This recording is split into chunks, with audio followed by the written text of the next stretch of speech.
Hello students, आज हम पढ़ेंगे मेजरमेंट ऑफ लार्ज डिस्टेंस। अब डिस्टेंस मेजर करने के तरीके, एक तो डायरेक्ट मेथड है, सिंपली हम अपने मीटर स्केल से मेजर कर लेते हैं डायरेक्टली। अपना जैसे अपनी मीटर स्केल कपड़ा लेने जाते हैं, 1 मीटर से मेजर किया, 2 मीटर मेजर किया, उसी से वो डायरेक्ट मेथड होते हैं। एक हमारे पास ट्रिग्नोमेट्रिक मेथड है, जो हमने हाइट एंड डिस्टेंस वाले चैप्टर 9th-10th में पढ़ के आ गए ट्रिग्नोमेट्रिक। वो ट्रिग्नोमेट्रिक मेथड भी डिस्टेंस मेजर करने के काम आते हैं। लेकिन यहाँ जो अपने एनसीईआरटी में हम इसमें पढ़ेंगे, एनसीईआरटी में सिर्फ पैरेलैक्स मेथड दे रखा है, लार्ज डिस्टेंस के लिए मेजर करेंगे तो मेजरमेंट ऑफ लार्ज डिस्टेंस। अब उसमें आएगा parallax method. Basically parallax method होता क्या है हम किसी ऑब्जेक्ट को देखते हैं, दोनों आंखों से, लेफ्ट और राइट दोनों आंखों से देखते हैं एक पॉइंट पर ऐसे। तो जैसे सपोज ये आपने पेंसिल ली, पेंसिल या मार्कर, ये मार्कर पेन कुछ भी लेना, पीछे बैकग्राउंड होना चाहिए। तो एक बार एक आंख बंद करके देखो, फिर खोलो, दूसरी आंख से देखो, तो आपको लगेगा ये शिफ्ट कर रहा है अपनी पोजीशन। ये तो अपनी पोजीशन पर है, पहले एक आंख बंद करके देखा, फिर दूसरी आंख बंद करके देखा, तो आपको लगेगा शिफ्ट कर रहा है। उसको बोलते हैं पैरेलैक्स शिफ्ट, कि एक साइड से देखा जबकि ये अपनी पोजीशन पे था, फिर भी शिफ्ट कर रहा है। वो बेसिकली पैरेलैक्स शिफ्ट होता है, वही पैरेलैक्स है। अब इसका जैसे हमने ये लिया, ये ऑब्जेक्ट था, ये ऑब्जेक्ट, ये लेफ्ट और ये राइट आई। एक मिनट, इस साइड बना देता हूं इसको। ये आपका ऑब्जेक्ट, ये लेफ्ट और ये राइट आई, ये एंगल बन गया theta. This angle known as the parallactic angle और पैरेलैक्स एंगल, और this is the base line. ये आपकी होती है बेस लाइन, और this angle is known as the parallactic angle, parallax angle, कुछ भी बोल दीजिए इसको, पैरेलैक्स एंगल और पैरेलिटिक एंगल। ये लेफ्ट और ये राइट आई से हम देखते हैं। अब इसका जो आपने 9th-10th में पढ़ा है ना, थीटा का एक फॉर्मूला यूज होगा इसमें, theta angle equals to arc upon radius, circle में यूज होता है ना, theta equals to L upon R, वही इसमें फॉर्मूला यूज होता है। बस बेसिक पैरेलैक्स मेथड के लिए फॉर्मूला ये है, जो हमने 9th-10th में या 3rd चैप्टर ट्रिग्नोमेट्री 11th में भी आ जाता है, theta equals to L upon R. तो ये पैरेलैक्स क्या, दोनों आंखों की वजह से थोड़ा शिफ्ट होता है, that is the parallax shifting. और इस मेथड का यूज करके, ये फॉर्मूला यूज करके हम लार्ज डिस्टेंस को निकाल लेते हैं, वो आपका पैरेलैक्स मेथड है। ठीक है, अब देखिए, अच्छा ये जो पैरेलैक्स की मैंने डेफिनेशन लिख दी है, the shift in position of an object, जैसे मैंने बताया ना मार्कर, अब इसमें लिख दिया से पेंसिल, जैसे पेंसिल रख दिया आपने, when viewed from 2 different I, अलग अलग आई से देखोगे, हेल्पिंग 1 आई क्लोज, एक को बंद करो फिर दूसरी से देखो, तो आपको लगेगा थोड़ा शिफ्ट कर रहा है, is known as the parallax. तो शिफ्टिंग जो है that is known as the parallax, उसी शिफ्टिंग को हम पैरेलैक्स बोलते हैं। अब इसका यूज कहां करते हैं, जैसे डिस्टेंस ऑब्जेक्ट का डिस्टेंस निकालना, अब वहां जैसे मून का आपको डिस्टेंस निकालना है, मून का डिस्टेंस निकालना है, तो वहां तो आप मीटर स्केल लेके जा नहीं सकते, डायरेक्ट मेथड तो यूज हो ही नहीं सकता, पॉसिबिलिटीज ही नहीं है। तब क्या करते हैं हम, जैसे पहला इसका यही है, आपके क्वेश्चंस भी यही बनते हैं, find the distance, determine the distance of the moon from the earth by parallax method. तो मैं लिख रहा हूं, to determine the distance of moon, और पैरेलैक्स मेथड था, to determine the distance of the moon by parallax method.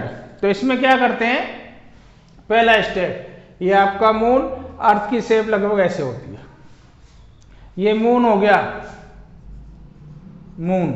अब इसका आपको डिस्टेंस निकालना है, तो इसको डिस्टेंस निकालने के लिए एक डिस्टेंस स्टार को हम कंसीडर कर लेते हैं। कोई भी स्टार एक देख लिया आपने बहुत दूर, सपोज ये एस स्टार ले लिया, और ए पोजीशन से हम देख रहे हैं, अर्थ का कोई पोजीशन है, तो डिस्टेंस स्टार की ये पोजीशन बन गई, और ये एंगल आ गया θ1। टेलीस्कोप को या फोकस कर दिया आपने, तो ये एंगल मेजर हो गया θ1 मून का और डिस्टेंस स्टार का। अब कुछ डिस्टेंस हम चल के इधर आ गए अर्थ पर, ये आपकी नॉन डिस्टेंस हो सकती है अर्थ पर। फिर स्टार को देखा, ये पॉइंट यहां देता हूं, स्टार को देखा और मून को देखा और ये एंगल मेजर कर लिया, दैट इज θ2। अब ये परपेंडिकुलर सीधी लाइन लेके आ रहा हूं, तो देखिए इसके पैरेलल लाइन है, ये θ1 अल्टरनेट से ये θ1, ये θ2 अल्टरनेट से ये θ2, तो टोटल एंगल कितना हो गया θ1 प्लस θ2। अब ऐसे हो गया जैसे कोई अब लेते ना सर्कल में ऐसे, ये आपका सेंटर, ये एंगल थीटा, ये एल, ये आर, तो थीटा इक्वल टू यही तो होता है एल अपॉन आर। अब यहाँ ये लोगे तो ऐसे आर्क बनेगा, ये ऐसे, तो ये टोटल रेडियस होगा यहाँ की, आर की तरह यूज होगा, जो डिस्टेंस हो जाएगा अर्थ का, ठीक है। ये इसका आर, ये यहाँ से ये डिस्टेंस हो गया। अब ये जो डिस्टेंस है ना आर्क, ये वाली ए बी, जो आर्क हम ए बी लेंगे वो नियरली ए बी सीधा ले लेंगे, नियर अबाउट वैल्यू निकलती है, एग्जैक्ट यहाँ नहीं निकलती, तो आर की तरह ये बनेगा वैसे बेसिकली आर, तो हम क्या लेंगे स्टेट ए बी, जो हम कहाँ मेजर कर रहे हैं अर्थ पर मेजर कर रहे हैं। तो बाई पैरेलैक्स मेथड एंगल क्या हो गया θ1 प्लस θ2, टोटल एंगल ये सब्सटेंड हुआ है, थीटा की जगह θ1 प्लस θ2। आर्क आपका हो गया ए बी, ए बी ये अप्रोक्सीमेट वैल्यू निकाल के देता है, एग्जैक्ट वैल्यू नहीं देता है, तो ए बी तो बेसिकली इसमें फॉर्मूले अकॉर्डिंग ये आना चाहिए, और ए बी आपका ऐसे होगा, लेकिन हमने ये सीधा ले लिया ए बी अपॉन ये डिस्टेंस में लिख देता हूं डी, ये ठीक है, तो ये हो जाएगा अपॉन डी। डी आपको निकालना है distance of the moon from the अर्थ, यही हम डिटरमाइन कर रहे हैं, तो ये डी निकालो, तो डी इक्वल टू क्या आ जाएगा ए बी अपॉन θ1 प्लस θ2। देखो ए बी अर्थ पर हमने कितना डिस्टेंस मूव किया हमें पता है, वैल्यू पुट कर देंगे, θ1 θ2 हमने मेजर कर लिए वैल्यू पुट करके, और distance of the moon can be calculated, distance of the moon can be calculated by the parallax method. ये लार्ज डिस्टेंस में यूज आता है, जो अप्रोक्सीमेट वैल्यू निकाल लेता है। आपका एक क्वेश्चन और बनता है इसमें, to determine the diameter of the moon, to determine the diameter of the moon, diameter बताओ, छोटे छोटे क्वेश्चन इसमें आ जाते हैं। To determine the diameter of the moon, suppose ये मून है, इसका ये डायमीटर आपको निकालना है, ये अर्थ हो गया, अर्थ पे किसी एक पॉइंट पे लेके, जैसे ये पॉइंट मैंने ले लिया, इसको लेके इसके टू डायमीटरली अपोजिट पॉइंट पर टेलीस्कोप को फोकस करा दो, और ये एंगल मेजर कर लो, सपोज ये थीटा है। अब ये डिस्टेंस डायमीटर हो गया इसका, जिसकी आपकी चॉइस है, इसको डी लिखो आर लिखो कुछ भी लिख दीजिए, डिस्टेंस को हम डी ले रहे हैं वैसे, ये distance of the moon from the अर्थ, ये मून है आपका, ये इसका डायमीटर हो गया, मैं एक्स लिख रहा हूं ये डायमीटर को। अब थीटा इक्वल टू आपका, ये आपको लैंग्वेज में लिखना पड़ेगा, एट किसी एक पॉइंट से, अर्थ के एक पॉइंट से हम two diametrically opposite point B C देता हूं, टू डायमीटरली अपोजिट पॉइंट पर टेलीस्कोप फोकस कराते हैं, एंगल मेजर कर लेते हैं। तो बाई द पैरेलैक्स क्या लिखोगे, theta equal to L upon R. अब थीटा कितना है, थीटा तो थीटा मेजर कर लिया आपने, गिवन है आपके पास एल, आर, अब आर की ये होता है ये, तो यहां हम क्या लिख देंगे इसमें एक्स, नियरली वैल्यू देगा, और आर ये distance of the moon from the अर्थ, जो इससे पहले हमने निकाल ली, तो डायमीटर कितना देगा X equal to theta into R, theta into D, distance of the moon from the earth हम कैलकुलेट कर चुके हैं, वैल्यू रख दोगे, थीटा हमने यहाँ कैलकुलेट कर लिया, वैल्यू रख दो, ये किसका डायमीटर निकल के आ जाएगा, किसका, मून का। तो इसका पैरेलैक्स से रिलेटेड ये आपके छोटे छोटे क्वेश्चंस आते हैं, ठीक है। ये तो लार्ज डिस्टेंस के लिए। अब मेजरमेंट ऑफ स्मॉल डिस्टेंस, अब मेजरमेंट ऑफ स्मॉल डिस्टेंस, अब स्मॉल डिस्टेंस जैसे मॉलिक्यूलर साइज निकालनी है आपको, ऑयलिक एसिड की निकालते हैं, मेजरमेंट ऑफ स्मॉल डिस्टेंस। अब स्मॉल डिस्टेंस की ये क्वेश्चन आता है, determine the molecular size of oleic acid, determine the molecular size of oleic acid, oleic acid का मॉलिक्यूलर साइज को डिटरमाइन करना। अब मॉलिक्यूल तो बहुत छोटा है, तो स्मॉल साइज को डिटरमाइन करने का ही तरीका है। अब इसमें क्या करते हैं, इसमें हम सॉल्यूशन तैयार करते हैं। पहला जो पॉइंट है आपका, सबसे पहले आप करते हो, एक व्हीकल लिया जिसमें 19 सेंटीमीटर क्यूब वॉल्यूम एल्कोहल ले लिया और 1 सेंटीमीटर क्यूब आपने ऑयलिक एसिड ले लिया। ये तो ले लिया एल्कोहल, प्लस ये ले लिया आपने ऑयलिक एसिड जिसकी आप साइज निकालने जा रहे हैं, ऑयलिक एसिड। तो ये मिक्सचर बन गया आपका। तो पहले स्टेप तो आपका यही है, यही लिखना पड़ता है, make a solution of 20 centimetre cube, make a solution of 20 centimeter cube in which 90 centimeter cube of alcohol and 1 centimeter cube oilic acid। हमने 20 सेंटीमीटर क्यूब का सॉल्यूशन बनाया जिसमें 19 सेंटीमीटर क्या है एल्कोहल और 1 सेंटीमीटर क्यूब ऑयलिक एसिड है। तो इसमें कंसंट्रेशन क्या हो गया इसका ऑयलिक एसिड का, concentration of oilic acid क्या हो जाएगा 1 टोटल 20 में से 1/20 सेंटीमीटर क्यूब। ये सॉल्यूशन हो गया, ये कंसंट्रेशन हो गया ऑयलिक एसिड का। अब क्या करते हैं, दूसरा स्टेप, इसमें से 1 centimetre cube taken out 1 centimetre cube from this solution. इसमें से हमने क्या किया, 1 सेंटीमीटर क्यूब टेकन आउट किया, taken out 1 centimetre cube from a, अब सॉल्यूशन लिख देता हूं, वैसे फ्रॉम अ सॉल्यूशन, फॉर्म में सॉल्यूशन ही लिख देता हूं, फ्रॉम ए सॉल्यूशन इससे लिया और नेक्स्ट सॉल्यूशन 20 सेंटीमीटर का बना दिया। अब इसमें से 1 सेंटीमीटर लिया, तो अब नेक्स्ट क्या सॉल्यूशन तैयार किया आपने, 19 centimetre cube alcohol plus 1 centimetre cube, ये सॉल्यूशन है।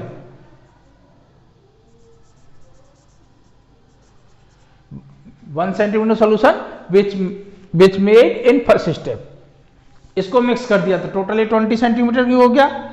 इसमें से 1 सेंटीमीटर क्यूब लेके 19 सेंटीमीटर क्यूब हमने एल्कोहल अलग से लिया, उसमें मिक्स कर दिया, टोटल कितना हो गया ये 20 सेंटीमीटर क्यूब। ये दूसरा स्टेप है, टोटल कितना हो गया 20 सेंटीमीटर क्यूब। अब देखो तो इसमें कंसंट्रेशन कितना हो गया, अब कंसंट्रेशन ऑफ ऑयलिक एसिड, अब बताओ कंसंट्रेशन कितना होगा ऑयलिक एसिड का, 1/20, तो पहले था इसमें 1/20 निकल गया है, टोटल कितना है 20, तो हो जाएगा 1/20 इंटू 20 सेंटीमीटर क्यूब, यानी 1/400 सेंटीमीटर क्यूब।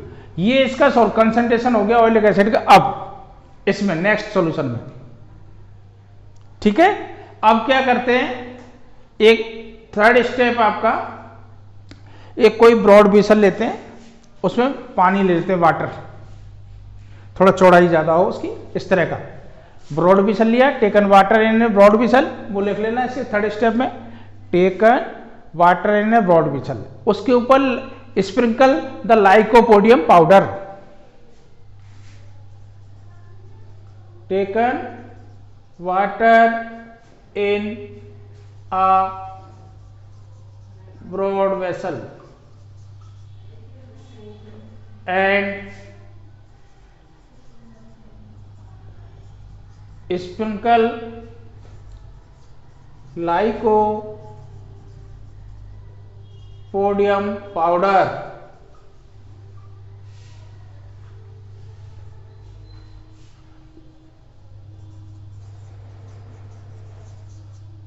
लाइकोपोडियम पाउडर, उस पे लाइकोपोडियम पाउडर स्प्रिंकल कर देते हैं। अब एन ड्रॉप 2 3 5 काउंटिंग होती है, हम जनरल पढ़ रहे हैं इसलिए एंड ड्रॉप इस पर गिरा दी जाती हैं। एंड ड्रॉप ऑफ सॉल्यूशन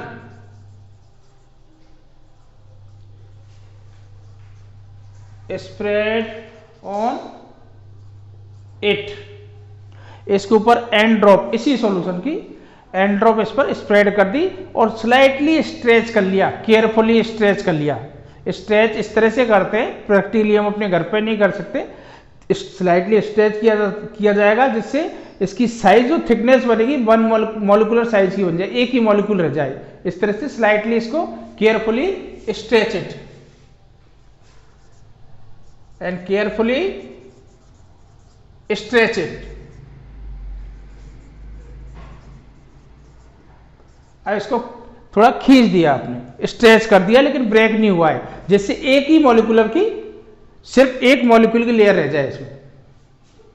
ठीक है, स्ट्रेच कर लिया। अब इसमें क्या होगा, एल्कोहल तो एवोपरेट हो जाएगा, एल्कोहल एवोपरेट हो जाएगा। और इसका जो स्ट्रेच हुई जो फिल्म बनी इसकी, वो फिल्म का हम एरिया फाइंड कर लेते हैं। तो लेट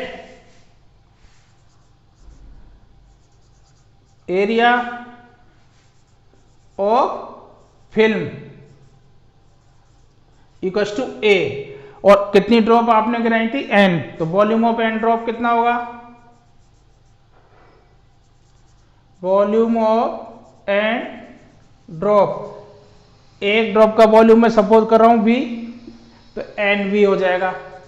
एन बी में एक बी के लिए एक ड्रॉप का वॉल्यूम है, टोटल एन है तो एन बी। अब concentration of oleic acid, volume of oleic acid कितना हो जाएगा, वॉल्यूम ऑफ ऑयलिक एसिड,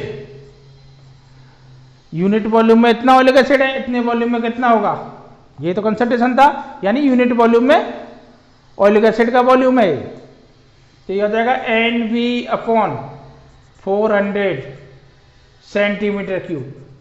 ये हो गया वॉल्यूम ऑफ ऑयलिक एसिड। जो इसकी